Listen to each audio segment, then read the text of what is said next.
You could say she's like a prairie fire. You could say she's like a... Oh, you could say she's like a prairie fire. A soaring spirit riding on the flames of her desire. If you feel a burden in your soul tonight, prairie fire is the name you'll know her by. Look how you light the midnight sky. Prairie fire, tell us why.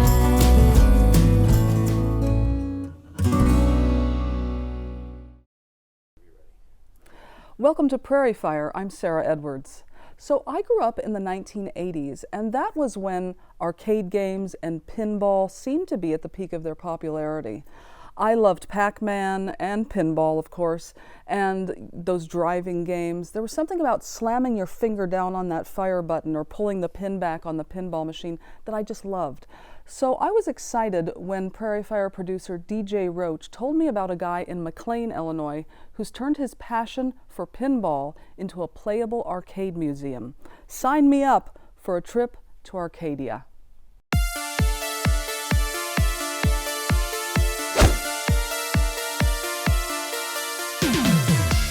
I'm John Yates. I am the creator and owner of Arcadia, America's Playable Arcade Museum, and all the other arcade-related attractions here in McLean, Illinois.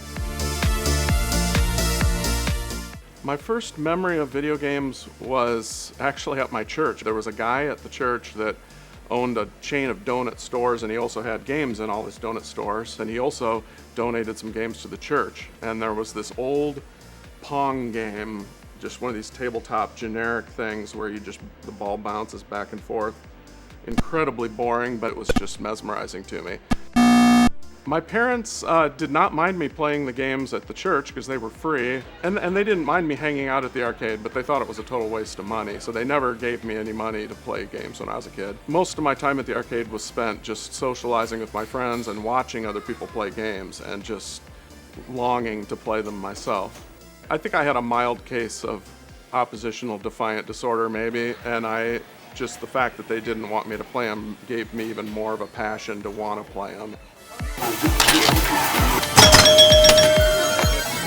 From a very early age, I learned that I was good at fixing things, and I think really what I've learned is anybody can be good at fixing things. What differentiates people is willingness to take things apart and try to fix them. For me, ever since I was a little kid, something's not working, or even if it is working, let's take this thing apart and see how it works. I am an entrepreneur. Since I was a little kid. In third grade, I started my first business selling paper airplanes. It's a long, windy road, but it leads to me getting kind of stuck in this coin-operated industry. I needed a place to store all the vending machines I was acquiring, and I found this abandoned garage behind my apartment building in Champaign. Found the owner, called him, and he said, "Oh yeah, you can rent that garage from me, but you got to clean it out. It's full of junk." So I cut the lock off of it, opened the door, and it was full of arcade games, like 20 old video games. Needless to say, I was very thrilled to have that project. Yeah, and it changed everything, because then I realized, oh man, these are a lot more fun to work on. And if I can find locations to put them in, I make money without having to stock them. With soda machines, you've got to keep buying soda and going out every week and filling it up. With a video game, you just plug it in somewhere, come back a month later, and it's full of money. It just seemed like magic.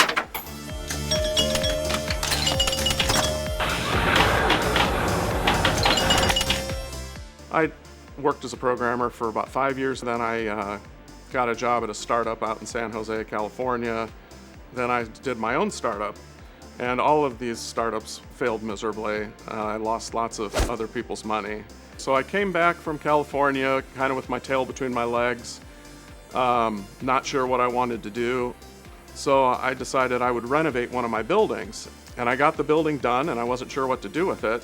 I was going to put a for rent sign in the window, and I thought, well, I'll just fill it with games and put a for rent sign in the window and see if anybody nibbles. So I did that, filled it up with all my favorite video games, and it didn't really do very well at all because I didn't do any marketing, no signage, nothing. In fact, I just had a handwritten sign that I taped in the window. But over time, it started to get a little bit of a following. I think putting it on Facebook was really what turned the corner. There was an easy way for people to tell their friends and to invite people. And then it started really getting pretty popular. It grew enough that I decided to start expanding it, and I just kept growing it into other buildings, and it is what it is today. I've still not done any marketing other than put it on Facebook. Kind of my inspiration behind this place was I've got 3 daughters, and I take them on date nights, and there just wasn't anything to do with them. I mean, you could go out to eat and you could go shopping, and there was really no other activity. And I just thought, well, that's probably something everyone's experiencing. They want to take their kids out and do something. So I thought, I want to create a family-friendly place where dads or moms can bring their kids and bond with them and connect and say, hey, here's what I did when I was growing up. Let me show you some of my world. And I didn't think growing up in the 80s that this was a time I was going to look back on fondly. But boy, it is. It was such a simpler time, and we weren't all addicted to our phones, and we didn't have like constant stimulation coming from every angle and constant pressure and stress on us. And we could just go and hang out in the arcade for 3 hours and do nothing but just talk and laugh and tell jokes. I guess that's kind of one of the reasons I did this.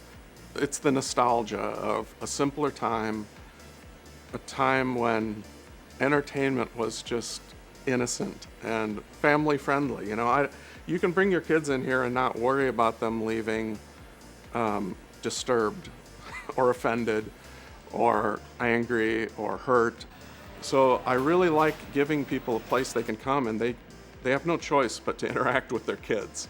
Because I know every minute spent interacting in a kind way and in a fun way where they're enjoying each other's company is going to benefit them and benefit their relationship. So anything I can do to create a space where more of that happens, I'm going to do it.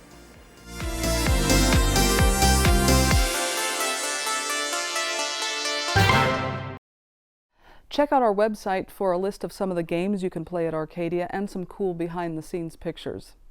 So now we're going to take you a bit further north to architect Frank Lloyd Wright's old stomping grounds.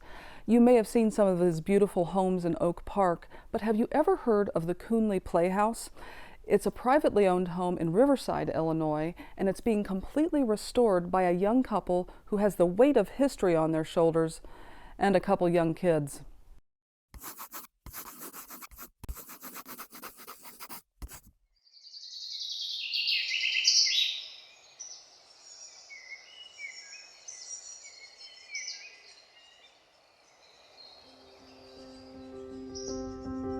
Just walking into a house like this, there's no other option but to feel instantly creative and one with nature.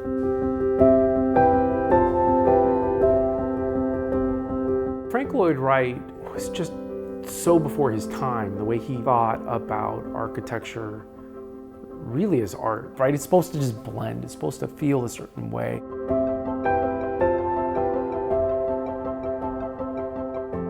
When you're in the park across the street and you look back, you can see the homes as they stack through. And you get to this house visually and it's different. It fits the landscape.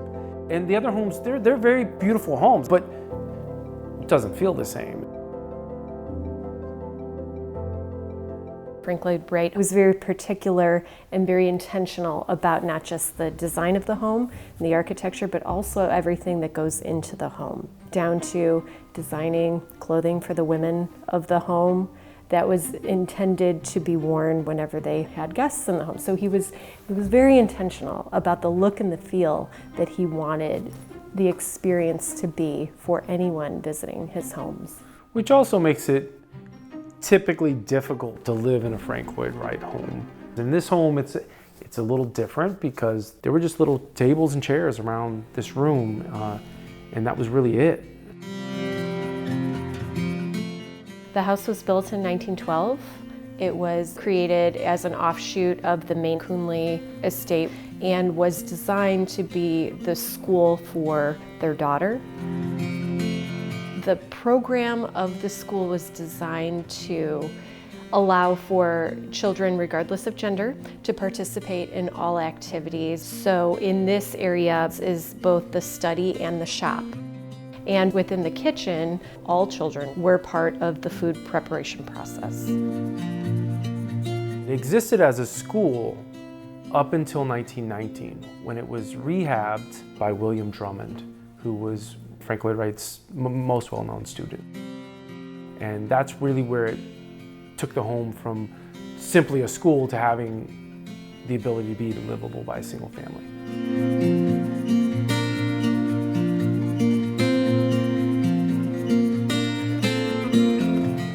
For a historic home within Riverside, you are not allowed to change the exterior without the permission of the Historic Society.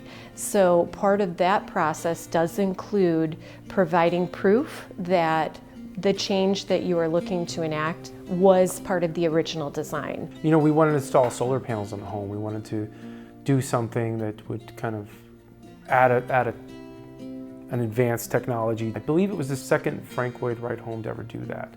And we had to make sure that those panels weren't seen from the streets. But in terms of the interior of the home, there's really no rules. There probably should be. There are some social rules. And in the past there were owners who changed a lot of things. I mean, Frank Lloyd Wright referred to interior decorators as inferior desecrators. And there was definitely a past owner who, it was a cool look for the 60s. It was very cool look. I mean, really cool look, but it definitely wasn't original.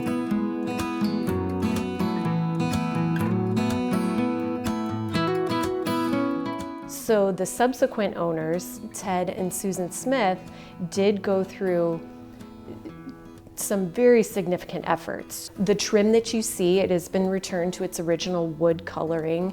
And if you look on the brick, you can see where there are remnants of the white paint that Susan actually did take a Q-tip and pick out whatever she could reach.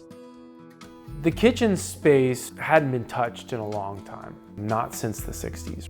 There was 3/4-inch walnut paneling throughout the whole kitchen and the back area, floor to ceiling. When we were pulling it down, sandwiched in between the cabinet was a letter from Ted Michaels, who basically wrote, "You're an idiot, why are you doing this? You nut." You nut. Yes. And then, well anyways, God bless you. But what was underneath was the original cabinetry. So Beautiful. So we could patch those holes, recreate a feel and a look that would have originally been here.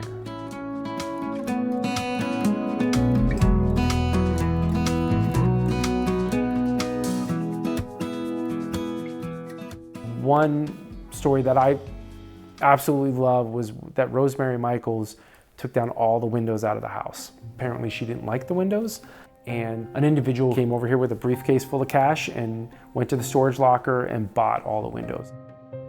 They've been noted in multiple publications as the most significant art glass windows that Frank Lloyd Wright ever created. And I attribute a lot of that to, interesting enough, Rosemary Michaels, because if she hadn't taken them out and sold them, and they didn't go into the MoMA and the Met, if they weren't in so many, the Art Institute of Chicago, if they didn't go into all these museum collections, people wouldn't have seen them and fell in love with them. So in a way, she did a service to Frank Lloyd Wright and to this house.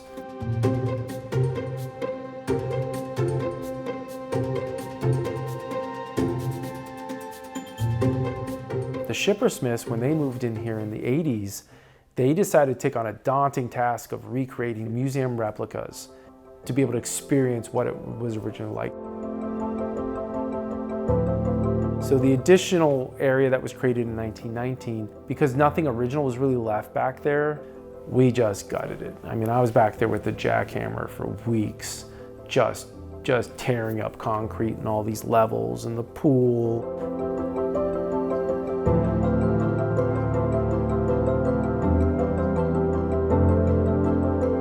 So we wanted to take it to a point where it touched on a look that feels like this part of the home, but not an exact replica. We have been just getting into the details that seem insignificant for any other home. Sometimes it stalls you out a little bit. You have to spend some extra time thinking. In terms of the restoration process, it's really how little can I do and still make it wonderful. Not because it's easier, but to make it right. We are raising a family in this home. Hopefully this house provides that creative outlet. It's more than just developing young people who are going to have jobs. It's developing the artist within, in our kids and also with their friends.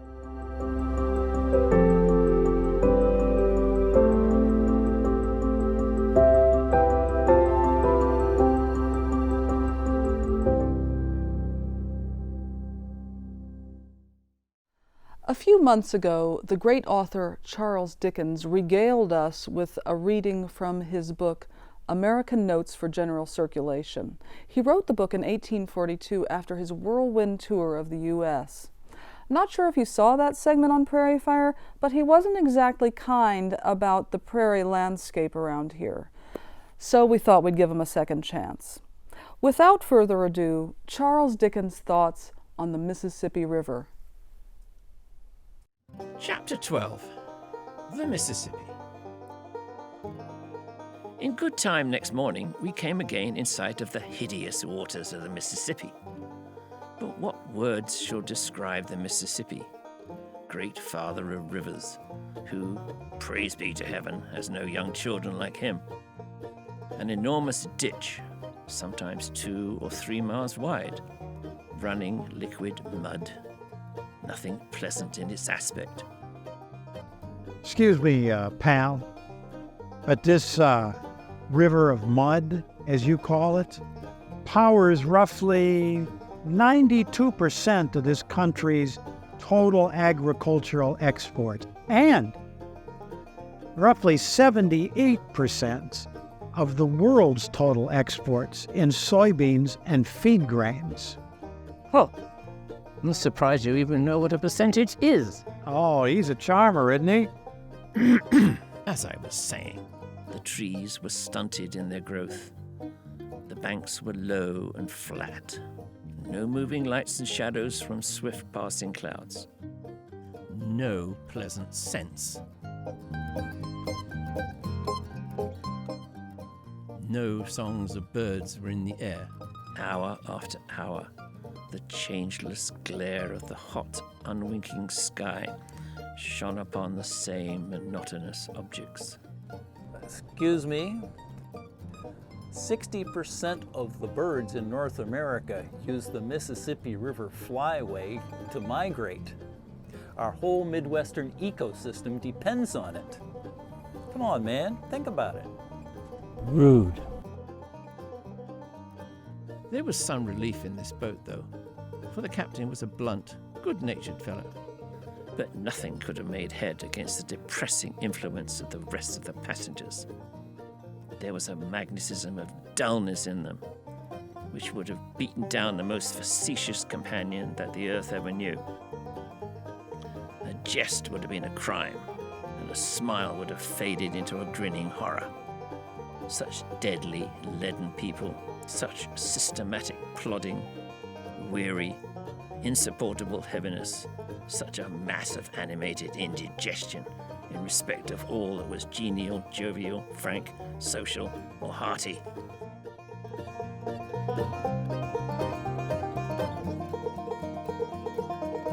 I see you're making a lot of new friends here in the Midwest, are you?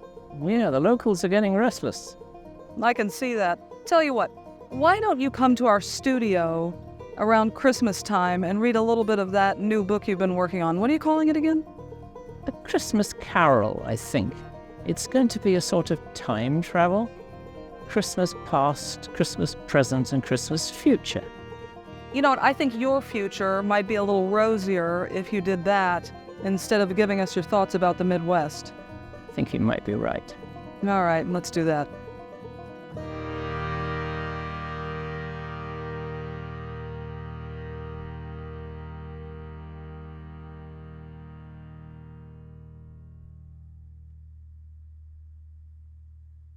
September is Hispanic Heritage Month, and so we've been very excited on Prairie Fire about the idea of featuring Illinois-based musicians and bands you may not have heard of. So combining those ideas, Hispanic Heritage Month and bands you've never heard of, we thought we would introduce you to Los Tejanos. Los Tejanos is a band based here in central Illinois, and they've become very popular, and we are so glad that they've taken time out of their very busy schedules to join us on Prairie Fire. Edgar Gutierrez is the leader of the band. Edgar, tell me a little bit about how Los Tejanos started. Yeah, so I mean, we've all been in this music for a while. We all really enjoyed Tejano music as well as norteño music, and it's mostly based out of Texas, and that's where the name really came from, Los Tejanos, and they really called me El Tejano too, so I thought it just mixed well together, and it's just the passion of the music. We all really enjoyed it, and we wanted to come together, just do something and just have fun. Whose idea was it first? I mean, did you guys start calling each other on the phone? Yeah, it kind of came together. Well, the core members, Chacho Garcia, the bass player here, and myself, we kind of just already knew ourselves. We were friends for a while, and we thought it'd be good to just join forces and make a band. What kind of gigs do you normally play around the area? So mostly private, quinceañeras, bodas, stuff like that, weddings, quinceañeras. But lately we've been called out a lot to the Folks and Roots Festival, and from there we've gotten a lot of shows, more not private events, but open to the public shows. So it's been a change in pace, but we love it. Good. And your goals as a band, do you have any aspirations? I think at the moment, we remain with that same goal from the beginning of just enjoying the music, but we hope that people enjoy it as well, other than the people we mainly play for, Hispanic, Latino. We want everybody to enjoy it, and that's why we've been so grateful to be invited to your show and to other shows as well around the area. I know you played at the Rose Bowl in Urbana, which is a really great mainstay for local music. It really has become like our home, our second home, I will say, because we go in there and everybody recognizes us, and it's not to show off, it's just to show gratitude, because we really enjoy that. People that are not our audience are listening to us and looking out for us, looking at our Facebook, and we try to keep up to date. We do, I promise, but we're really appreciative with the community, and we hope that this and much more can reach you guys and you'll listen to us. Introduce your band, and then just introduce your first song. Yes, of course. So over here on bajo quinto, or guitar, we got Alex Barrios. And then back here on bass, I know I mentioned him previously, but that's Chacho Garcia. And then back here on drums, one of our newest members, we got Junior Gomez. And over here on my right, on sax, we got Pablo Tapia. And me, myself, Edgar Gutierrez.